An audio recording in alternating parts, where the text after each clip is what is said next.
Welcome to the most listened to golf in the world, the Fairways of Life show, on air, online, and around the world, with the most candid interviews, unforgettable stories, taking you beyond the ropes. Here's your host, New York Times best-selling author, Matt Adams. Welcome into Fairways of Life show, folks. Pleasure to have your company from wherever you are joining us. Today, we are going to be taking a look at what might be a vision of the future, not only in professional golf, but perhaps in professional sports. First, we're going to dive into the recent agreement between the PGA Tour and the Strategic Sports Group. What does it mean for the PGA Tour? What does it mean for professional golf? What does it mean for the ongoing negotiations between the PGA Tour and PIF? We'll have an expert joining us to explain that and more. But first, headlines. This week, Scottie Scheffler comes into the Waste Management Phoenix Open attempting to achieve a three-peat, the first to do it on the PGA Tour since Steve Stricker did it, the John Deere Classic from 2009 until 2011. The last one to do it in Phoenix was over 60 years ago. Arnold Palmer from 1961 to 1963. Other news from Phoenix this week, world number 4, Victor Hovland, and world number 5, Xander Schauffele, have both withdrawn from the WM Phoenix Open. Now, as to what we were talking about with the agreement between the PGA Tour and SSG, I just want to take you back. It was the week of Pebble Beach. PGA Tour sent out the following release, which I'm going to read to you, and we're going to put some graphics up on the screen to follow along. The PGA Tour, in partnership with Strategic Sports Group, SSG, announced Wednesday the launch of PGA Tour Enterprises, a new commercial venture under the PGA Tour's control. And in a first-of-its-kind program, nearly 200 PGA Tour members will have the opportunity to become equity holders in this new company. PGA Tour Enterprises is also considering participation by future PGA Tour players that would allow them to benefit from the business's commercial growth. Under this program, players would collectively assess over $1.5 billion in equity in PGA Tour Enterprises. These grants, which vest over time, will be based on career accomplishments, recent achievements, future participation in services, and the PGA Tour membership status inclusive. And grants are only available to qualified PGA Tour players. The transaction announced allows for a co-investment from the Public Investment Fund, PIF, in the future, subject to all necessary regulatory approvals. Quoting, "Today marks an important moment for the PGA Tour and fans of golf across the world," say Jay Monahan, commissioner of the PGA Tour and CEO of PGA Tour Enterprises. Continuing, "By making PGA Tour members owners of their league, we strengthen the collective investment in our players in the success of the PGA Tour. Fans win when we all work to deliver the best in sports entertainment and return the focus to the incredible and unmatched competitive atmosphere created by our players, tournaments, and partners." And partnering with SSG, a group with extensive experience and investment across sports, media, and entertainment, will enhance our organization's ability to make the sport more rewarding for players, tournaments, fans, and partners. Another quote, close quote on that one. Another one here. "We're proud to vote in unanimous support for this historic partnership between PGA Tour Enterprises and SSG," said PGA Tour player directors Patrick Cantlay, Peter Malnati, Adam Scott, Webb Simpson, Jordan Spieth, and Tiger Woods in a joint statement. Continuing, "It was incredibly important for us to create opportunities for players of today and in the future to be more invested in their organization, both financially and strategically," they write.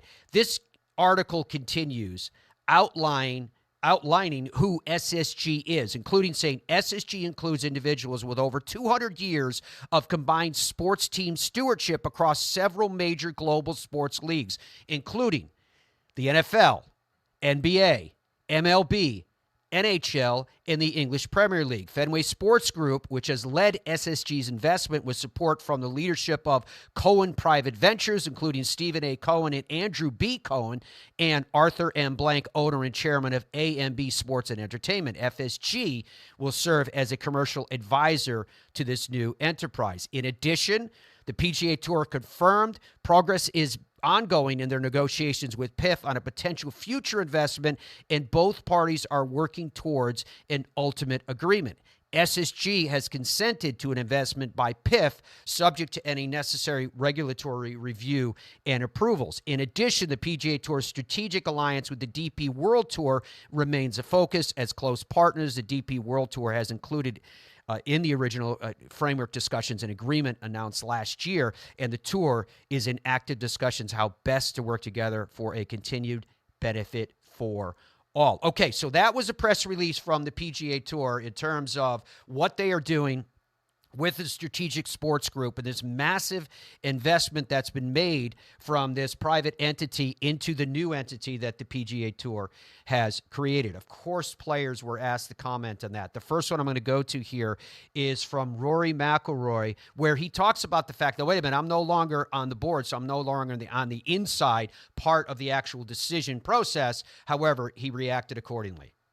I definitely would have voted for it. I think the group that has been assembled to invest into, well, PGA Tour Enterprises, I guess, not the PGA Tour, but PGA Tour Enterprises. It's a wonderful group of people that have got tons of experience in sports ownership over the past 30 years. I've gotten to know those guys pretty well, especially the Fenway Consortium.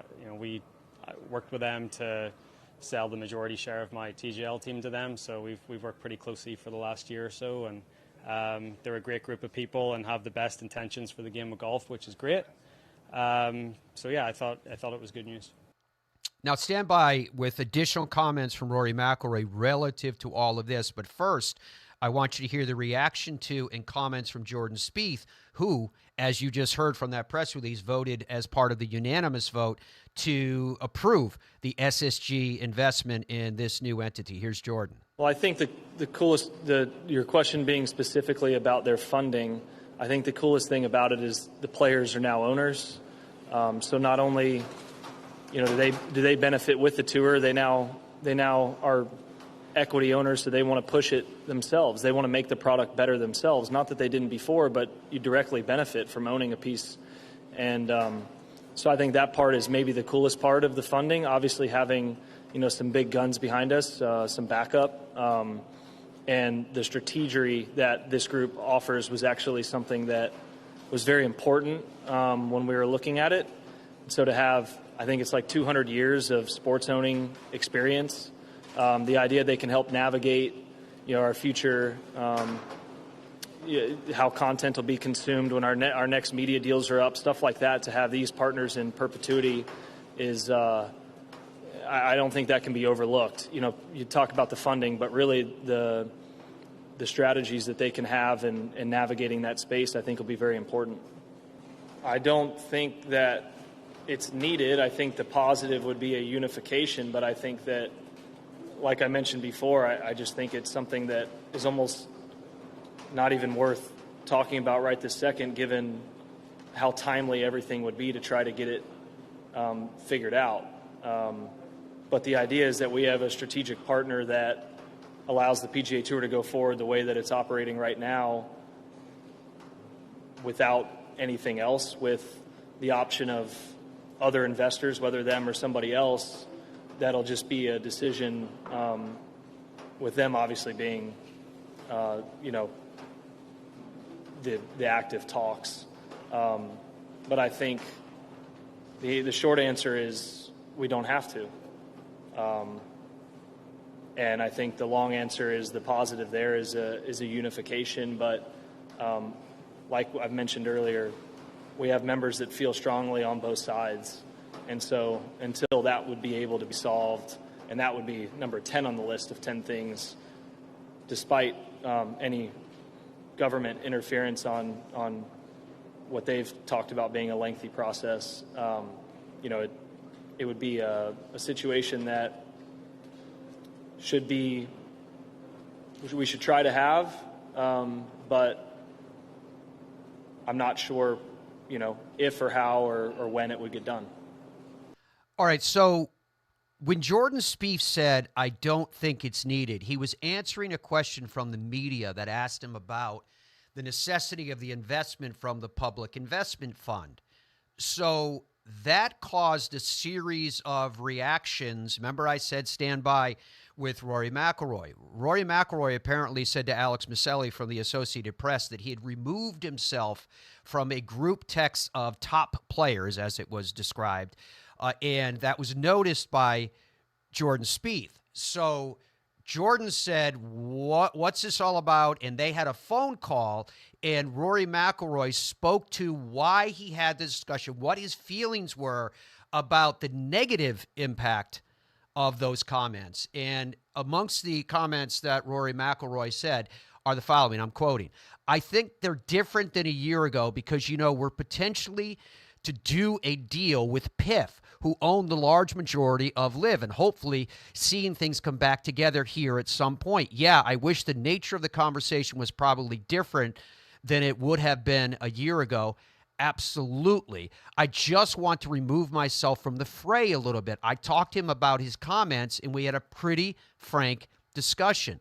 My thing was, if I'm the original potential investor that thought they were going to get this deal done back in July, and I'm hearing a board member say that, we don't really need them now, how are they going to think about that? What are they going to feel about that? They're still sitting out there with hundreds of billions of dollars, if not trillions, that they're going to pour into sport. And I know what Jordan was saying, and I absolutely know what he was saying and what he was trying to say. But if I were PIF and I were hearing that coming from here the day after doing this SSG deal, it wouldn't make me too happy, I guess. Having PIF as your partner as opposed to not having them as your partner, I don't think is an option for the game of golf. I think they're committed to investing in golf and in the wider world of sport, and if you can get them to invest their money in the right way to unify the game of golf. Close quote from Rory McIlroy. So when I look at this entire picture, it's interesting because Jordan said there are players with a variety of different opinions on all of this. Rory has clearly modified his opinion over the last few months, perhaps more, to come to where he is. The first thing is, from my perspective, this investment from the Strategic Sports Group is incredibly positive for the game of golf. It's obviously incredibly positive for the PGA Tour. I think it is a pathway to stability that the SSG, the people of this stature and these resources are willing to invest in the game of golf at its highest competitive level. I also think it's extremely positive that the prospects of the PGA Tour and the Public Investment Fund coming together will unify the game at its top tier, because ultimately, first of all, I do think it benefited the majors that the top players were able to compete against each other again. However, they have to figure out a way that all of the top players can compete in those respective events. But if we face the prospect, the possibility of having professional golf where all of those top players come together in some way, shape, or form moving down the road, if it's not every week, which obviously it won't be every week. It isn't every week right now with the signature events spread out throughout the season and LIV, for example, having 14 events. But in whatever way it ends up coming together, whether the team golf is the element that brings them together or whether it's independent events that combine both, I do not know. I don't know if anybody knows right now inside or outside of those rooms with those negotiations going on. My feeling is that this step with SSG is nothing but good for the game of golf. And I think it's an indication of better things to come in terms of where the game is going. I've always felt the same way about the game of golf. The game of golf will do what it's always done. The game of golf will figure out a way that it not only survives, but it will thrive in whatever the new environment is. And I applaud the fact that that has begun. However, what this all means, what it really means, and again, I say this not only to the world of sport, but I mean it to golf specifically, but also teams moving forward. What does SSG mean to what could happen down the road for your sports team, for your favorite golfer, for your favorite golf league? We'll have that as we continue on the Fairways of Life show, which is presented by the PGA Tour Superstore, the #1 golf retailer in all the land. Whether you swing it, whether you wear it, whether you need to learn from it, you will shop with the pros at your happy place. Relax. Easy now. Find your happy place. It's all in the hips. Just tap it in. Yes! Find the latest clubs and apparel at Golf's happy place, the PGA Tour Superstore. In Ireland, golf is more than just a game. Come and experience our world-famous links courses and our world-famous Parkland courses, all set alongside world-famous scenery. And visit our world-famous historic sites. And while you're here, enjoy our world-famous hospitality. Fill your heart with Ireland at ireland.com/golf. It screams. It tracks. It's soft. It reacts. It is the Bridgestone Tour B with a game-changing reactive cover designed to spring faster off your driver and stick longer to your wedges. Try Bridgestone's Tour Bs, the Tour Ball reinvented. The Gen 6 iron is a culmination of everything that we have learned as a team, the absolute best golf club I've ever hit. It's something special. Say hello to the new PXG Gen 6 iron. The longest, most accurate irons we've ever made. They go higher and farther than any iron that I have hit to date, and they're so easy to hit. Super excited for the consumer to try these. They're gonna love them. PXG, nobody makes golf clubs the way we do, period. Baseball? Nah. Football? Done it. I think I'm gonna go after the PGA Tour. Bo, you're gonna need the right equipment company. I think I got that. You know Tour Edge backs all their clubs with a lifetime warranty. I know. They ship all their premium custom clubs in 48 hours. I know. All their premium clubs are hand-built in the USA. I know. You know Tour Edge has won 35 times out here. Guys, I know. Pound for pound, nothing comes close. Boyne Golf provides the ultimate world-class golf destination with 10 championship-caliber courses spanning 3 resorts. Centered in Michigan's northern Lower Peninsula, the courses are the products of some of the game's masters, including Robert Trent Jones Sr., Arthur Hills, and Donald Ross. From the all-inclusive vacation packages, elite instruction with the Boyne Golf Academy, tournaments, and so much more, Boyne Golf truly offers an unrivaled Michigan golf vacation experience. Just log on to BoyneGolf.com.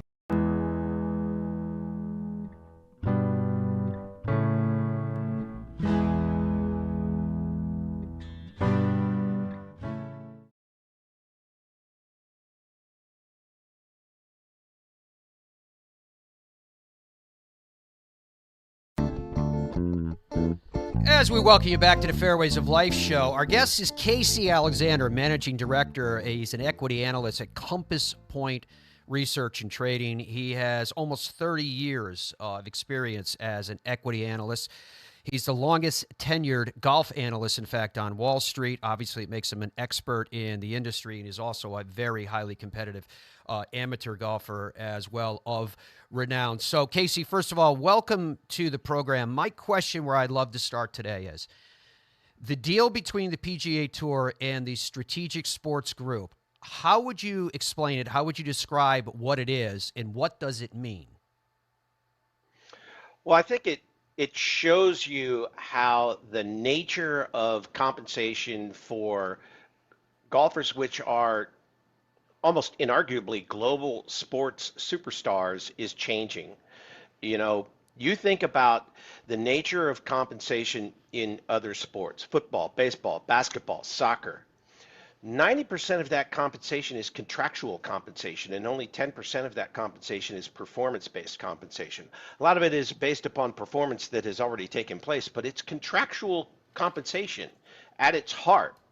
And golf has traditionally been almost 100% performance-based compensation outside of perhaps club endorsement contracts. And when you think about it, that's not the way that global sports superstars are paid, and not in this day and age. And so the idea that a global sports superstar can come to your event, provide his name, image, and likeness, participate in your pro-am, spend 2 days promoting your event, have a bad Friday afternoon, and walk away with zero compensation. That's not the way that a Rory McIlroy or a John Rahm is going to be compensated in a day and age where they are global sports superstars. So the deal with SSG is designed to provide an element of contractual compensation to PGA Tour players and to global superstars, because that's what LIV and the PIF have done with LIV, is they've provided a higher element of contractual compensation while still maintaining an element of performance-based compensation at each tournament's event, at which the PGA Tour will do as well. But let's just not forget here that we are transitioning to a period where there will be more contractual compensation for golf global sports superstars, and frankly, that's the way global sports superstars are paid these days. The fact that you've used the phrase global golf superstars multiple times, Casey, I'm curious if that's an indication of the fact of whether we in the golf industry are not fully realizing just how global these players are, how big they are in terms of superstars on a global basis. I know, for example, the last research study I saw was that I believe golf was eighth largest sport globally, which put it in front of, just as an example, the NFL. Yeah, I think it's a fair statement, Matt.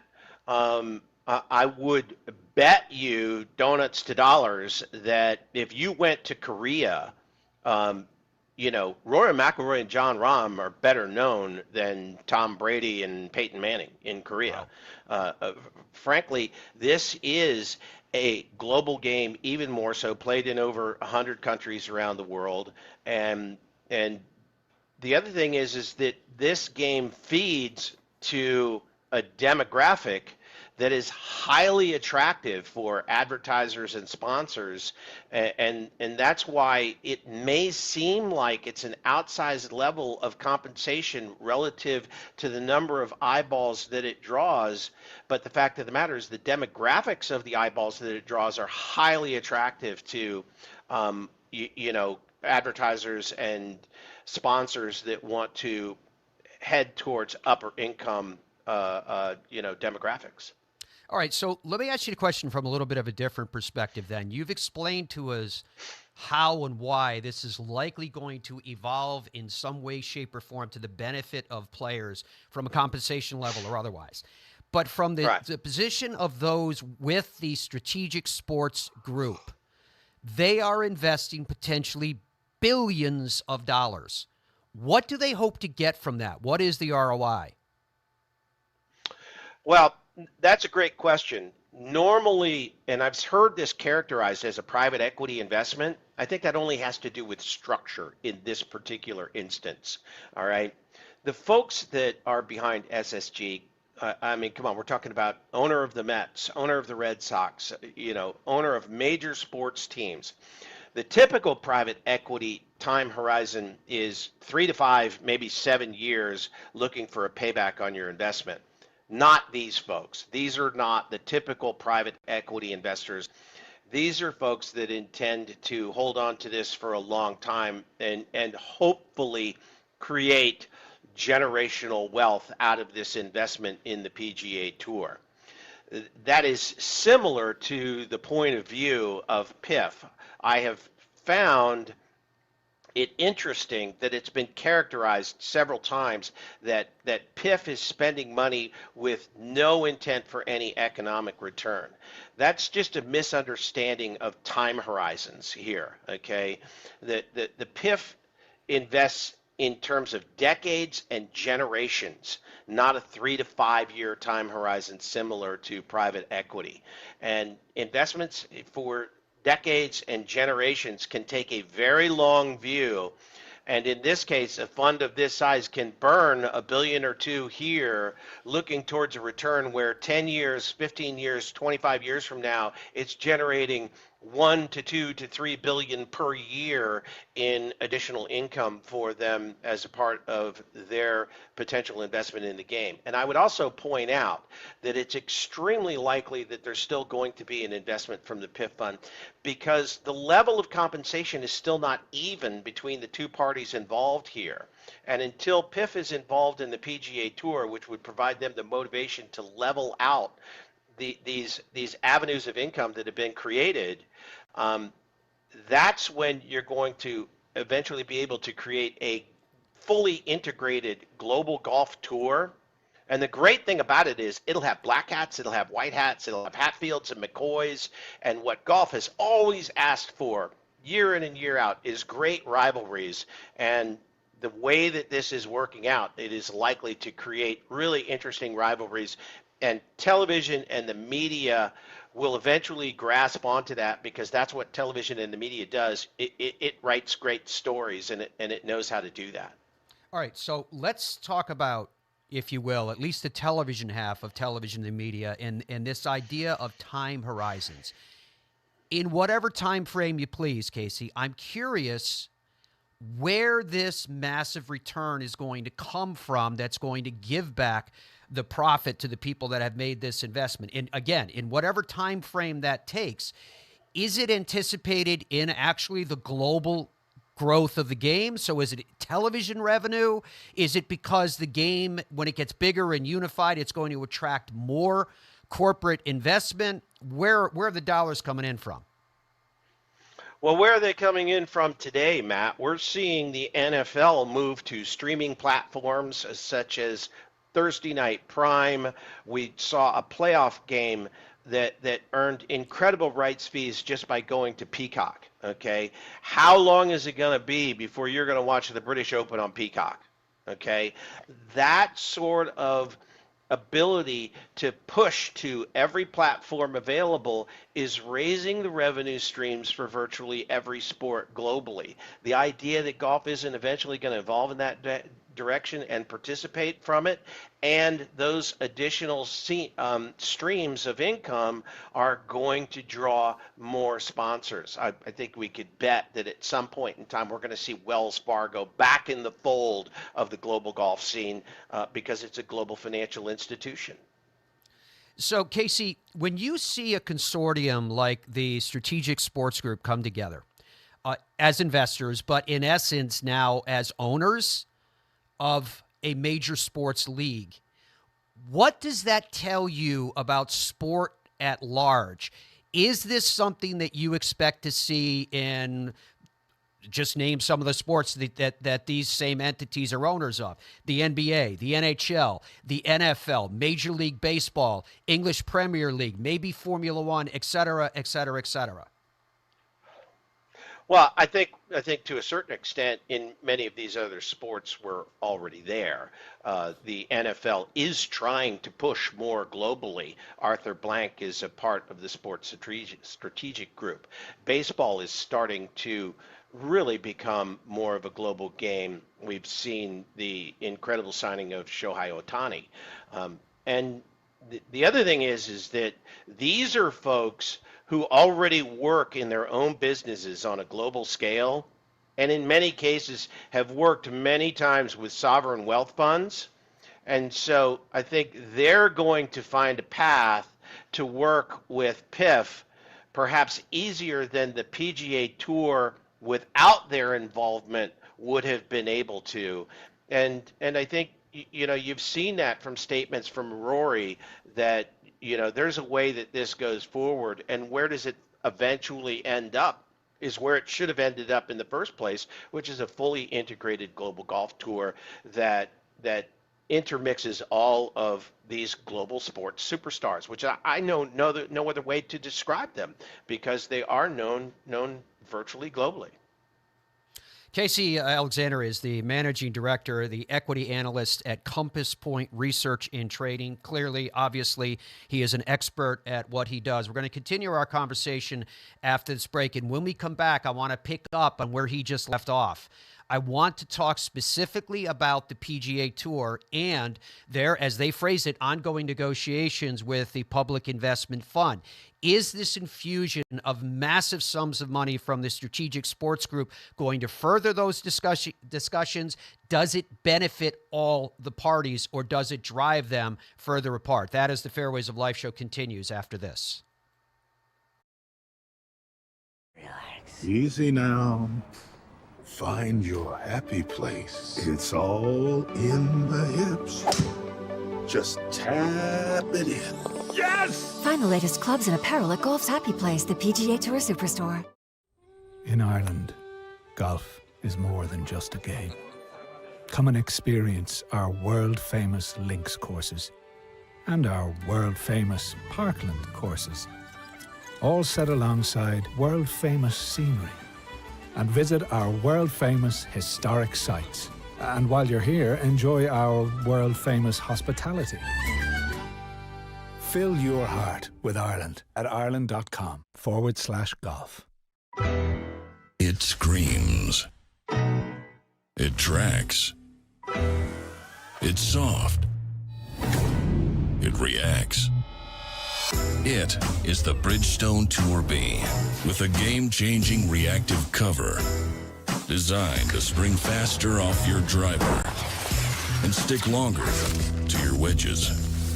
Try Bridgestone's Tour Bs, the Tour Ball reinvented. The Gen 6 iron is a culmination of everything that we have learned as a team, the absolute best golf club I've ever hit. It's something special. Say hello to the new PXG Gen 6 iron. The longest, most accurate irons we've ever made. They go higher and farther than any iron that I have hit to date, and they're so easy to hit. Super excited for the consumer to try these. They're gonna love them. PXG, nobody makes golf clubs the way we do, period. Baseball? Nah. Football? Done it. I think I'm gonna go after the PGA Tour. Bo, you're gonna need the right equipment company. I think I got that. You know Tour Edge backs all their clubs with a lifetime warranty. I know. They ship all their premium custom clubs in 48 hours. I know. All their premium clubs are hand-built in the USA. I know. You know Tour Edge has won 35 times out here. Guys, I know. Pound for pound, nothing comes close. Boyne Golf provides the ultimate world-class golf destination with 10 championship-caliber courses spanning 3 resorts. Centered in Michigan's northern Lower Peninsula, the courses are the products of some of the game's masters, including Robert Trent Jones Sr., Arthur Hills, and Donald Ross. From the all-inclusive vacation packages, elite instruction with the Boyne Golf Academy, tournaments, and so much more, Boyne Golf truly offers an unrivaled Michigan golf vacation experience. Just log on to BoyneGolf.com. Zero Friction introduces the Wheel Pro Pushcart Golf Bag with its revolutionary 3-in-1 design, supportive legs that spring into action, a comfort grip handle with 3 locking positions, accessories for the modern golfer enhanced by 7 pockets for more storage, and removable all-terrain wheels which slide right into place. The new Zero Friction Wheel Pro Golf Bag checks every box for every golfer. Push, carry, or cart. The decision is yours thanks to Zero Friction. Head to ZeroFriction.com today.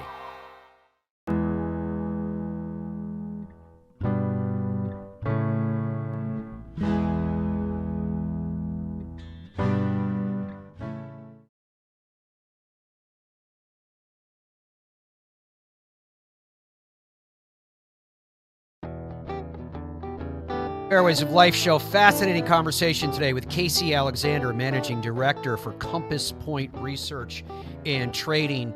You know, Casey, I know it's somewhat a sign of the times, kind of the red state, blue state society that we live in, but there are parties that are trying to define what's going on right now to say somehow the investment from the Strategic Sports Group is wall building or fence building, if you please, in between the PGA Tour and the Public Investment Fund. What is it in reality? Does this investment by the Strategic Sports Group help further the negotiations with PIF? Where do we stand? Oh, I think very much so. I think it does help it in the long term, simply because these are folks, again, that in their own businesses in many ways have dealt with sovereign wealth funds. And they all do have some experience with private equity in their backgrounds, and every one of them, has learned that other people's money is another way to make money.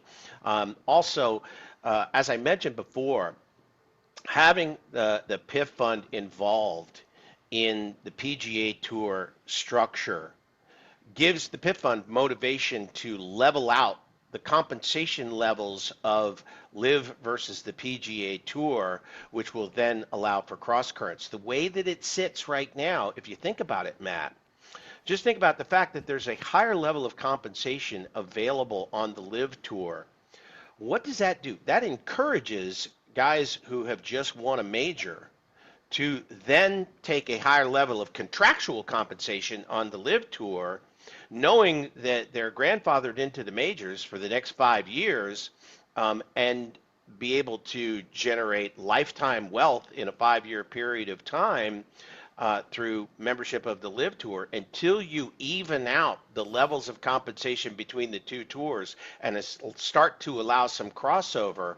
There's always going to be some motivation for, unfortunately, the best players to step across to a tour that gives them a higher level of contractual compensation as opposed to performance-based compensation. Fascinating stuff. Now, Casey, you've basically answered this in way, shape, or form already today, but I want to ask you straight up. Your job is to analyze businesses. Your job is to analyze industries. If you were looking at golf at its top tier of competition, which is inclusive of LIV, it's inclusive of the PGA Tour, it's inclusive of the DP World Tour, how would you grade that industry right now? Look, I think it's gone through a period somewhat of upheaval. I think if you're a player, no matter which tour you're on, you have to thank the involvement of the PIF Tour, because it's certainly raised your standard of compensation.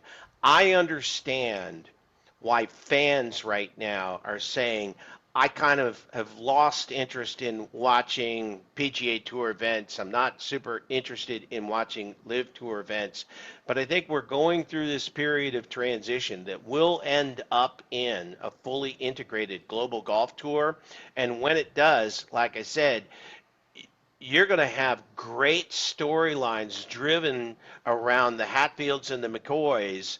The spectating golf public has been dying for rivalries for years, and you've just built in a full generation of rivalries for spectators that can make for some of the most compelling TV ever, and that will drive revenues through broadcast, streaming, alternative channels of distribution that will make both tours and all tours more popular in the end. All right, so Casey, I would like you to hear the following comments from Patrick Cantlay, who is a member of the board, and these were made immediately after the announcement was made, so I can get your reaction. Here's Patrick Cantlay. Mm-hmm.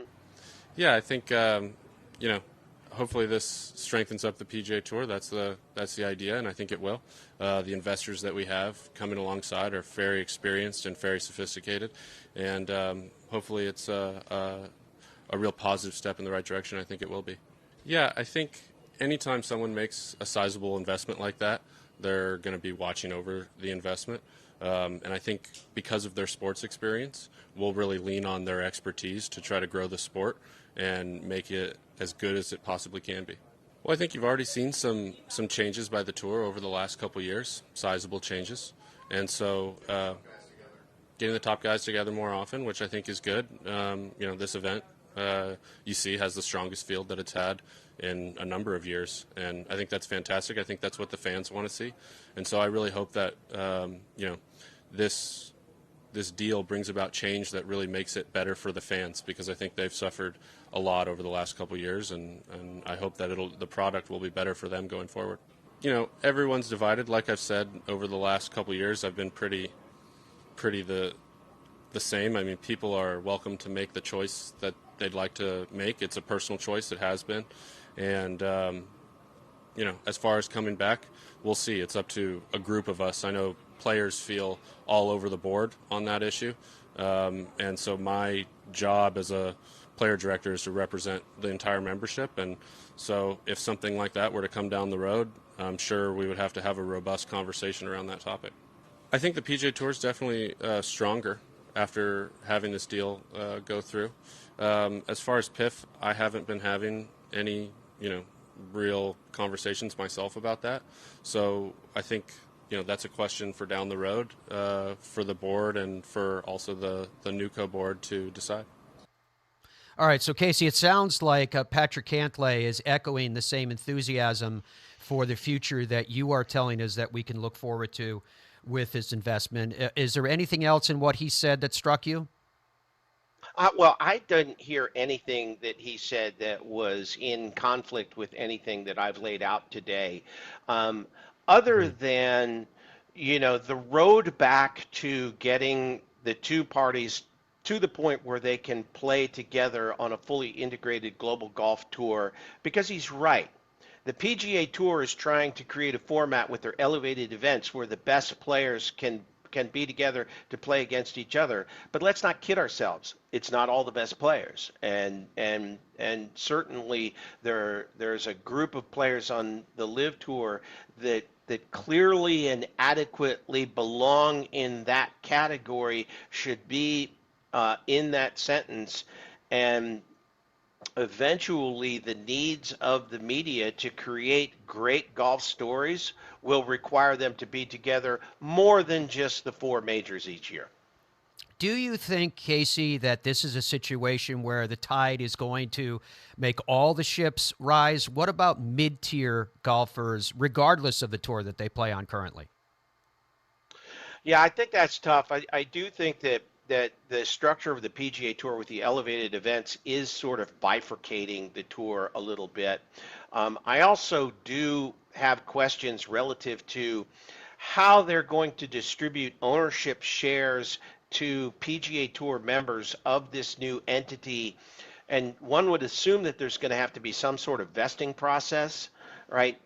You wouldn't want an owner to be somebody who misses 17 cuts this year and is outside the top 125, and yet has a perpetual ownership stake in the tour. It's got to vest over some period of time relative to each individual's performance, and that's what those guys at SSG are likely going to be very good at, figuring out the most equitable way to do that. But ultimately, I think that they're going to be welcoming to put both sides together to create something even better. Fascinating stuff, Casey, and I appreciate your perspective that you have provided to us today, both in its breadth and width, and also with your candor of the same. As I was saying earlier in the program, I happen to completely agree with you. I think this investment from the Strategic Sports Group makes the game stronger, not just the PGA Tour. It makes the game stronger as they move forward with further discussions with PIF and what this means for the future of the game and where golf sits. I am interested in something else, though. So since I have you here, I want to tap into your expertise. I saw a recent report that you were one of, if not the primary author of, which was talking about the game of golf in 2024. Now, I'm talking about all of you at home and how the game of golf is going to impact you, rounds played, equipment purchases, et cetera, et cetera. Right. Could you talk to us about 2024 and how it looks for the game of golf? Sure. It's my expectation that at least as the United States is concerned, that 2024 is likely to be a record year for golf club equipment sales. And and look, my job isn't to tell you what the future is. My job is to tell you what the odds are, okay? And we try to help investors stack the odds in their favor. But we've got a number of signposts that lead us to that. 2023 had a record number of rounds played, over 520 million rounds. It had a record number of participants, 26.6 million participants, which finally exceeded the previous record that I think goes back more than 10 years previously. And those surveyed which were over 1,000 surveyed by Sports and Leisure Research Group, have a record intention to play more rounds in 2024 and have their highest expectation ever to spend the same or more for equipment in 2024. So you connect those dots, which is record rounds played by record participants who have a record intention to play as much or more and a record intention to spend as much or more. And that should lead you to the conclusion that 2024 will be a record year for equipment sales, because intention is way more important than what their actual ability to play is.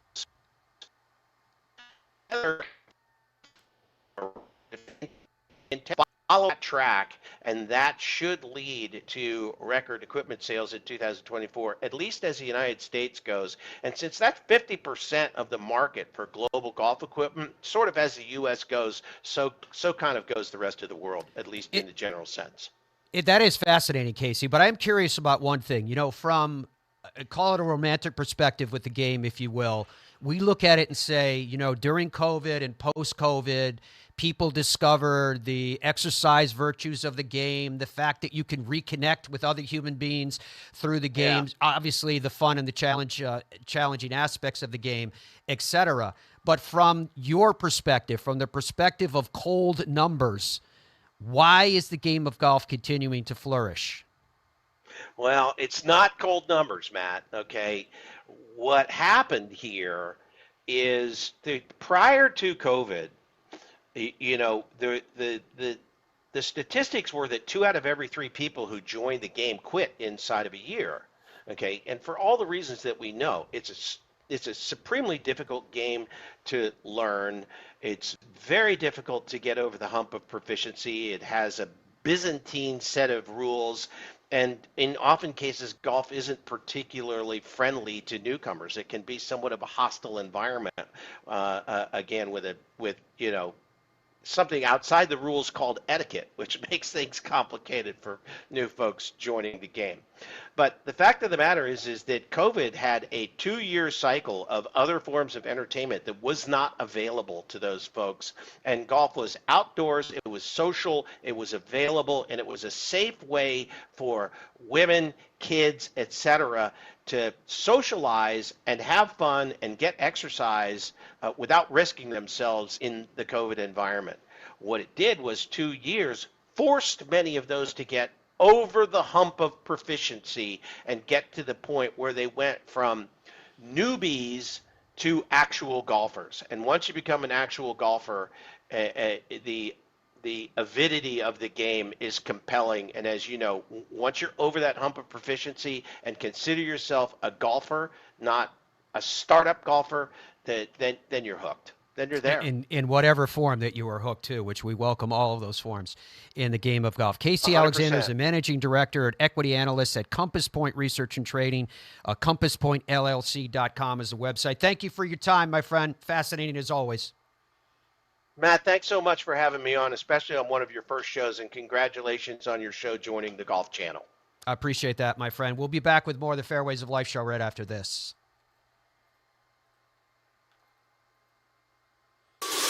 I guess hello world, huh? And with one subtle hello, Tiger began an amazing and unthinkable career.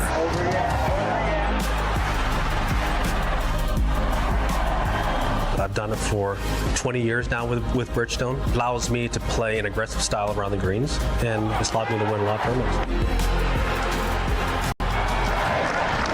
Bridgestone Golf, proud to be part of your journey. Boyne Golf provides the ultimate world-class golf destination with 10 championship-caliber courses spanning 3 resorts. Centered in Michigan's northern Lower Peninsula, the courses are the products of some of the game's masters, including Robert Trent Jones Sr., Arthur Hills, and Donald Ross. From the all-inclusive vacation packages, elite instruction with the Boyne Golf Academy, tournaments, and so much more, Boyne Golf truly offers an unrivaled Michigan golf vacation experience. Just log on to BoyneGolf.com. I think when you're training for other sports, or why most people go to the gym is so that they can have muscles and be strong and be healthy. And a lot of the reason why they struggle to play golf is their body doesn't move properly for them to be able to hit a golf ball. And when you're training for golf, it's a little bit different because you're focused more on flexibility and mobility and being strong in motion. When you're able to kind of have a warm-up and have a workout routine and kind of gradually build up to where you're training your body to move properly, yeah, you're going to get a lot of big dividends on the golf course. Easy now. Find your happy place. It's all in the hips. Just tap it in.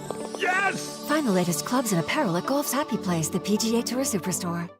What if we started a company and the company was under no time constraints, no financial constraints? The one constraint is their clubs had to be exceptional performers and much better than any other alternative. I was told time and again it'll never work. It worked like a house of fire. And I'll tell you what, I think our customers love it. BXG, nobody makes golf clubs the way we do, period. Stride by Zero Friction, the first of its kind personal caddy. Walk in comfort and style with Stride's remote and follow me technology. The Stride handles almost any terrain, and its 54-hole range will last all day. The lightweight design and removable front wheels makes it simple to handle. Plus, it easily fits golf carts. Order yours and save. Visit zerofriction.com/stride or scan the QR code to order yours today. Stride, your personal caddy.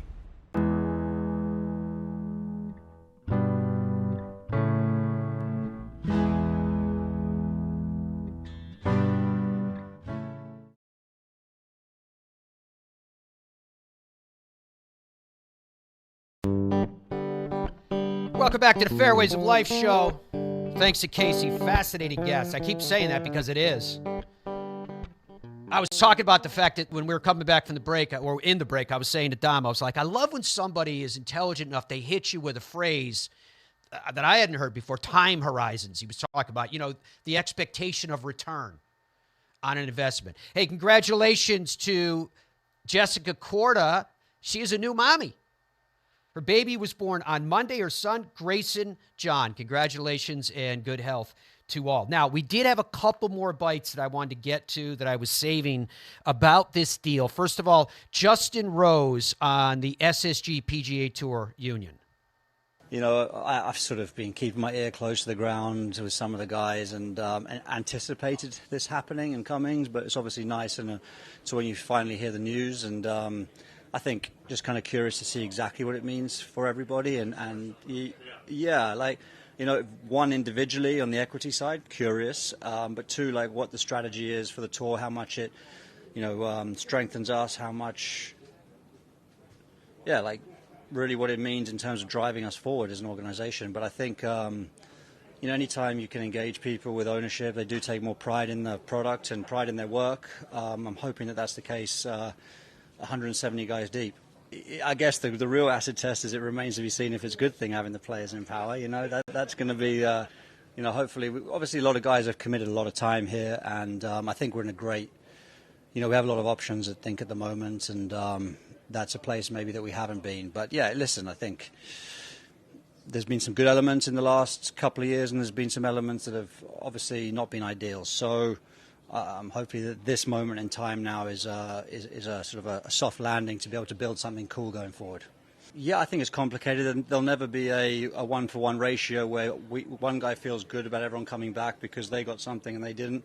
But I think ultimately, if this is all structured the right way, those guys coming back strengthens the tour, and everybody that's now involved in this new structure is going to benefit from those great names coming back and being a part of the tour. So you have to look at it objectively as well. So anything that's going to strengthen the tour in the long term is going to benefit the players now. So from that point, you've got to get your head around that, I suppose. But I don't think there's necessarily an easy reintegration anytime soon. But I don't see that as off the table.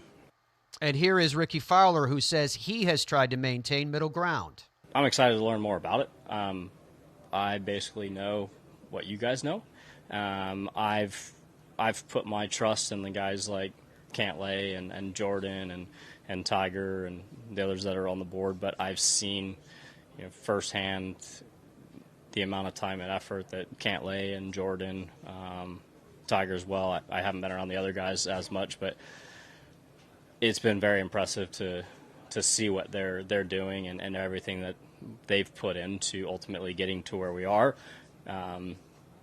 Was that their first choice or ultimate choice or whatever? Who knows? But they worked to get to this point. So, like I said, I'm going to learn more about it, just like you guys are. But I trusted what they were trying to do for everyone, and ultimately putting the tour in a better position. I feel like I've kind of maintained middle ground as far as learning about LIV when it was first coming about, and my belief in the tour, and that was always my dream to play the tour. I always thought it was the best place to play and wanted to see it continue to be that.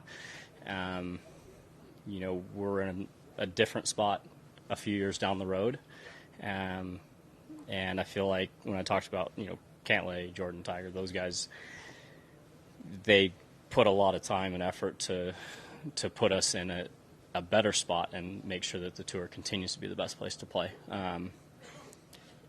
As far as decisions to go elsewhere and just welcome back, I don't think it's a direct road. I mean, they made decisions, and there has to be something for it. Whether how small or big, that's not up to me. But it'll be interesting to kind of see how. I feel like I've been saying it'll be interesting to see how the next few months or year or 2 years go, and we're still in that spot, but a little different now than we were a couple years ago. All the comments that we've heard today, I think, speak to the hope of what could lie around the corner. It also speaks to the complexity that still remains. Thank you for your company, folks, as ever. And until we are together again, be well and goodbye